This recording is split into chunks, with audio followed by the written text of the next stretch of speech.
You want to talk about, because I was not able to see your choice, but you told me a little bit about it. So do you want to talk about Retribution?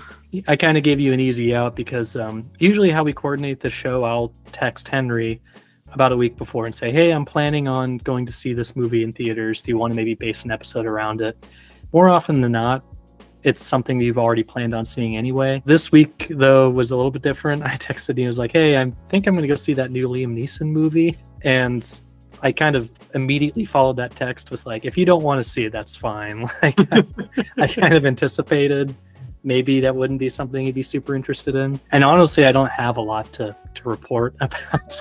Okay. Well, were you right about the plot synopsis? Because when you described it to me, you were saying like, oh yeah, it's Liam Neeson's new Taken movie, but in this one, he's an Uber driver.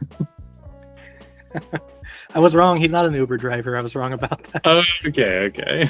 That's kind of a great idea for a Liam Neeson action movie. You could just like go through, like, just think of different jobs for him and just do the same plot over and over again. It's like, I was just a humble Grubhub employee when one day. I mean, it kind of is following around that trend. His last 15 movies have been variations of Taken, in my opinion. What was your idea? My idea was he's the one who gets kidnapped and Amanda's sick. Oh yeah, that's an interesting idea. Ferns had an idea that they should do one where Liam Neeson gets kidnapped and his family has to save him. That's a great idea. I'd love to see that. I was thinking, like, I wonder why he wants to continue making these. I'm sure they do well. They must be making money, but I wonder what's in it for him. And watching this, it was kind of like, okay, I can kind of see why, because it's pretty simple. Like they've got these down pat. Like the whole movie, Liam Neeson is sitting down. He never has to get up the whole time. They basically just mount a few cameras to the dashboard and to the windows, and he just has to look around and say like, "Hold on, like be careful, like I'm gonna find you." And then they just edit it all together, and that's the movie. It was pretty lacking in inspiration, is all I'll say. Okay.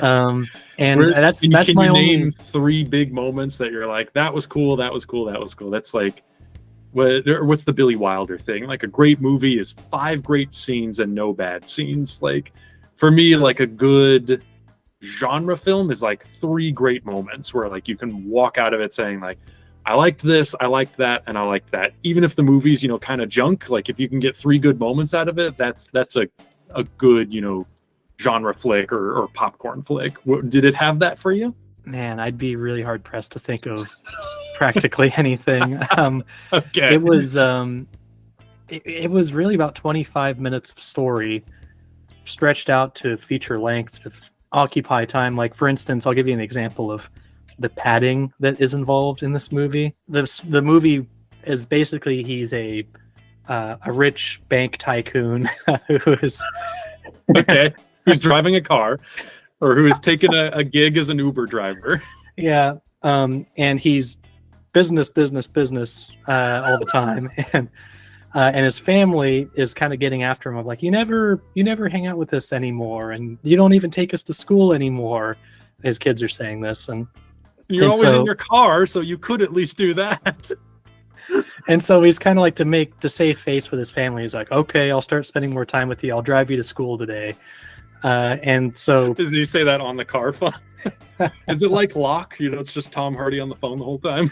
It's only 2 or 3 scenes away from that. There's only maybe 3 scenes that don't take place in the car. One is him boxing. He has like a punching bag that he's hitting at the beginning of the movie to show that he's still dangerous. He's taking his kids to school and he gets this call from a cell phone that's not his, but is in his car, and he discovers it. And he's like, "What? Whose phone is this?" And he answers it, and it's somebody using a voice changer, informing him that there's a bomb in your car. You're going to pay for what you've done, and you're going to like. And he's like trying to figure out through the whole movie, like, who are you? What did I ever do to you? And the retribution part of the title is sort of like his own retribution of sort of acknowledging that he's not a great guy. That sounds kind of interesting.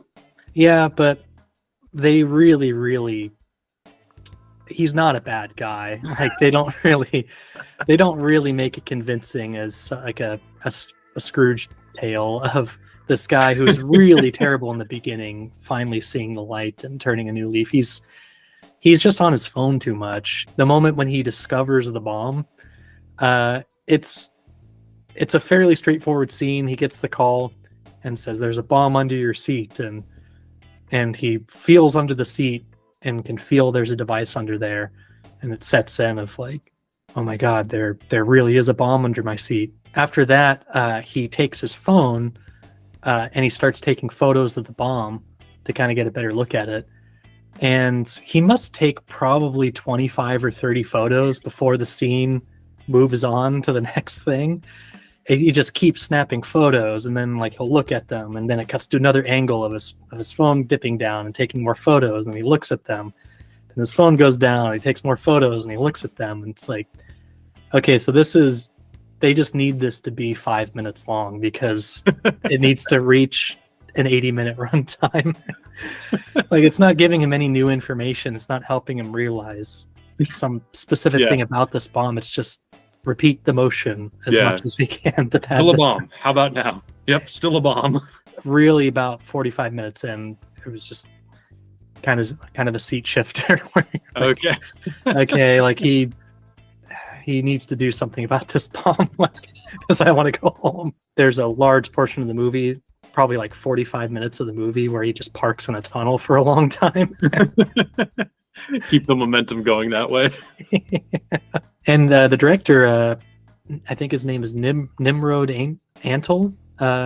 Really? Yeah, wow. he's made some good action movies. Yeah, he did. I can't remember. It's like a Dutch movie or something, but it's called Control, and I think it takes place entirely in a subway. I haven't seen it, but it's one I've heard a lot about. And I think that was his debut film and really like launched his career. But yeah, he's supposed to be good. There really wasn't a lot that stylistically was fun about it that really elevated it to make it sort of exciting and interesting. It was kind of just, what's the most economical way we can get all this shot quickly? And yeah, kind of paint by numbers there too. The actors do what they can with it. Liam Neeson actually still gives a good performance. The child actors they got playing as kids were also good. I try not to trash movies too much. It is what it is.